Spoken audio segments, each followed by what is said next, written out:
សូមស្វាគមន៍មកកាន់ Channel Big Collection KA ជំរាបសួរបងប្អូនទាំងអស់គ្នាថ្ងៃនេះខ្ញុំមានឈុតកៅអៅគូម៉ូដថ្មីបង្ហាញលោកអ្នក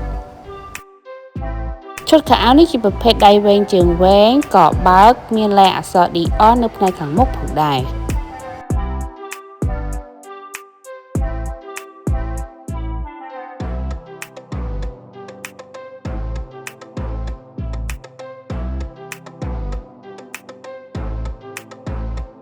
ចំពោះនៅផ្នែកចុងដៃមានលាយពណ៌លឿង2ឆ្នូត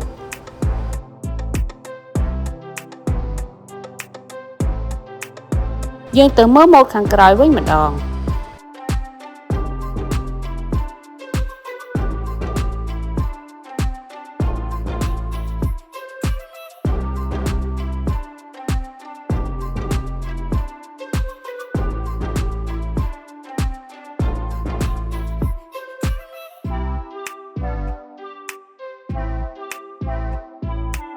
ចំពោះខោជាខោប្រភេទចង្កេះកៅស៊ូ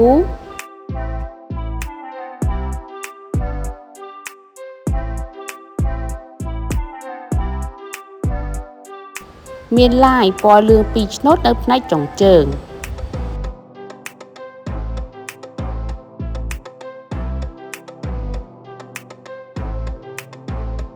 ម៉ូដនេះមានទំហំពី size M រហូតដល់ 3XL ចំពោះឈុតអាវមនុស្សប្រុសនិងមនុស្សស្រីគឺម៉ូដដូចគ្នាសូមចុច Subscribe និងសញ្ញារូបកណ្ដឹងដើម្បីទទួលបានវីដេអូថ្មីៗពី Channel យើងខ្ញុំ